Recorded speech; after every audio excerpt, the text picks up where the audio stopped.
Hey guys, welcome back to my channel. So today I have Dirty Diana, my mannequin, with me, and I figure since we're on quarantine and I can't get into the salon and do any hair, I'm gonna bring the hair to you from my kitchen. If you want to watch this in-depth foiling video, then stay tuned.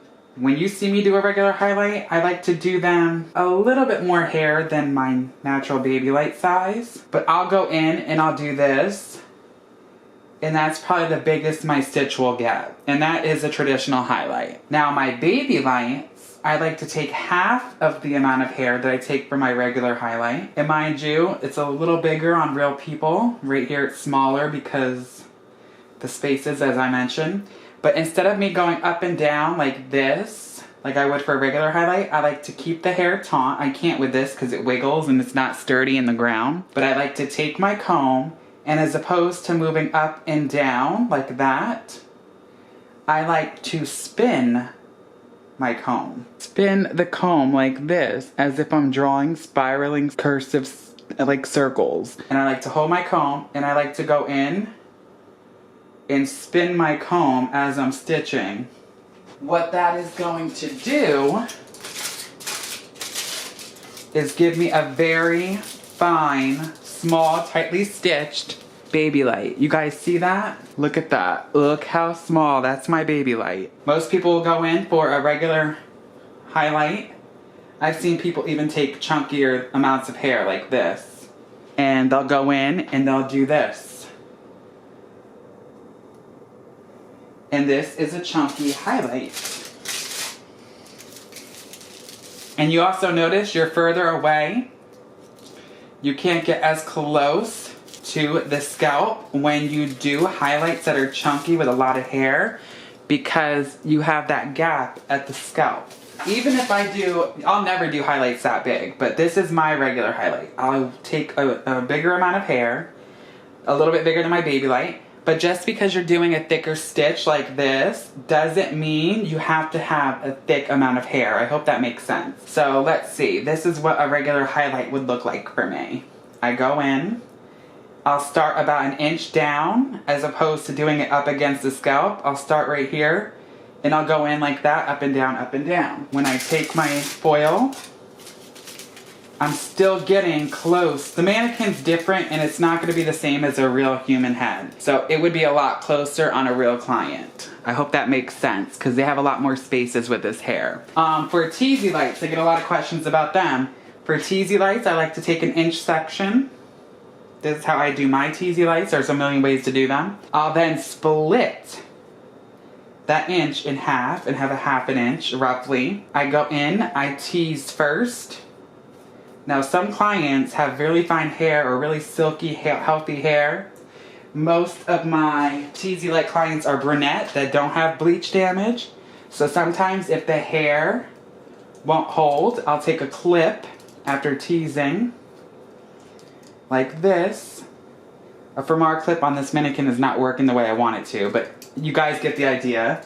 I take a clip and I'll go in and I'll start halfway down or about a quarter down, and I'll go in and do my regular stitch. Now this is what I do for teasy lights. Some people do baby lights, some people do teasy slices. I like them to be like a traditional highlight, so we have more of a dimensional look. I have 5 sections. This is my typical go-to section for foiling a full highlight. I have new ways and a lot of new videos coming on ways I've come up with, but I'm not gonna show them yet until we are back in the salon. But this was my all-time way to go. I like to do 2 sections in the back. A lot of the time I'll go up on a slight diagonal. With this mannequin, I don't know, the head's pretty small. I don't know if I'm gonna be able to do that. So I might go up just horizontal, but I always do a upside down triangle here, because this is where a lot of people have cowlicks and, you know, weird hair and twirls. So I like to pack them in, especially right here for most people. So if their hair splits, they don't see just dark hole. And then I have my 2 front sides. I'm not gonna do money pieces around the face. This is just a typical straight baby light, okay? I'm gonna go in and I'm gonna spin my comb, keeping it very close to the scalp. And then when I take my foil, I like to do it this way and flip it over. I feel like it saves me time. When I do this, I feel like it takes forever.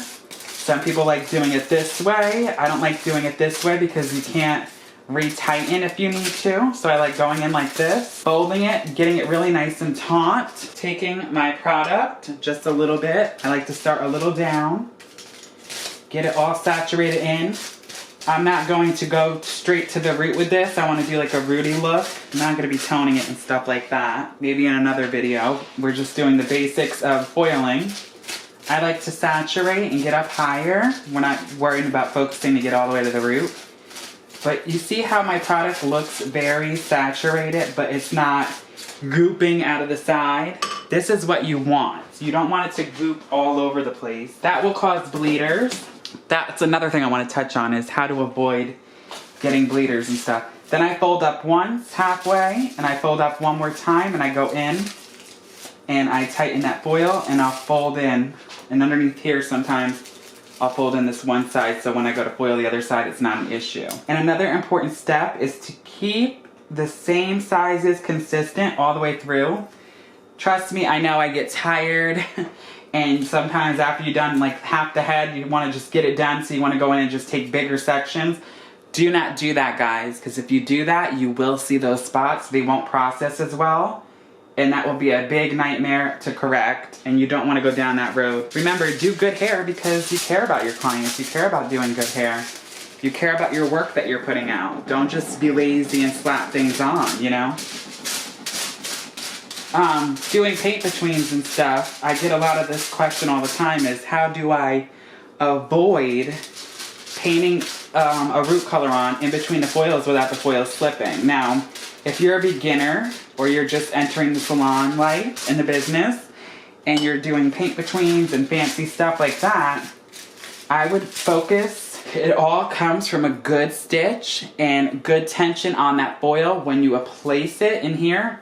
I always pull my client's hair. My friend always said, if you're a really good foiler, it will hurt when you do a stitch on somebody and you're foiling, because you want that good tension.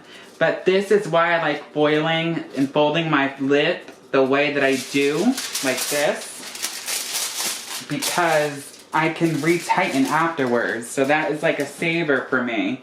Because if you notice, when I'm applying this right away, I'm not really focusing on trying to keep it close to the root, because even if it moves a little bit and it comes down a little bit, I always have the option of retightening. It sucks I have to like hold the head in order to fold my foil because this thing is not in the ground.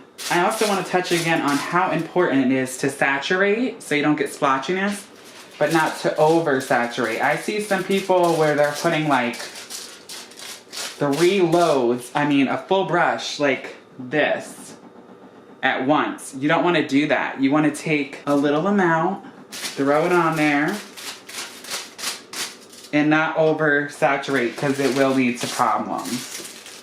You guys who've been following me for a while know I love having a board underneath the nape of the neck and around the ears. It comes in a lot of good handy to have one.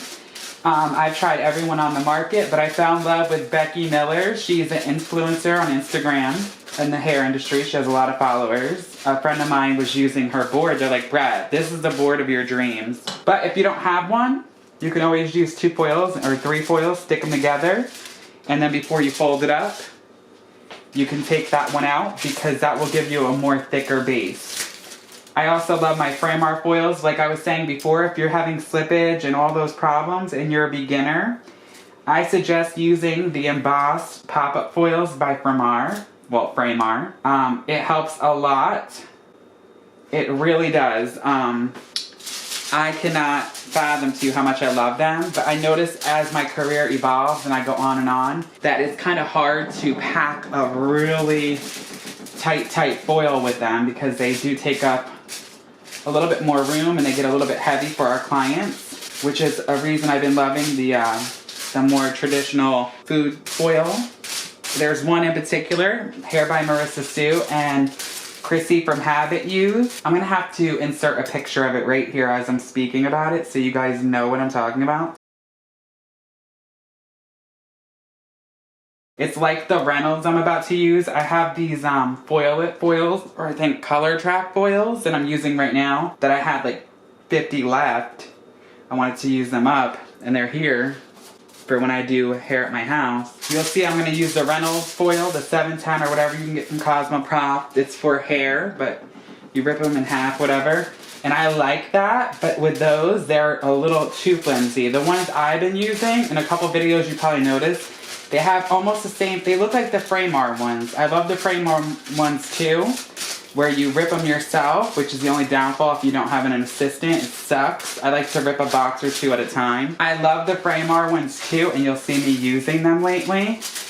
And they're only like $10 or something like that. They're not expensive for a box. But with Framar, you get 200. When you rip them in half, that's 400. And then with the ones that Hair by Chrissy and Marissa Sue and them use from Amazon, you get 500. So when you rip them in half, you get 1,000. So can't beat that.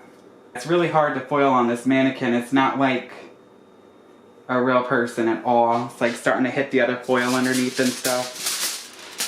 Bear with me, guys. I'm gonna put some music on right now and let this play. So stay tuned.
Only one I'm thinking of, always electrify me.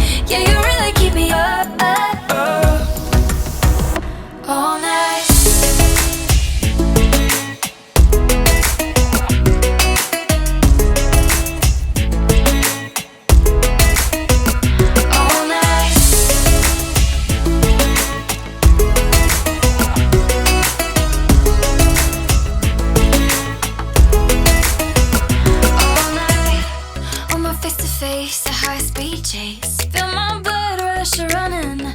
Staring at your mouth, thinking all about if you know what you've done is. Just watch my mind go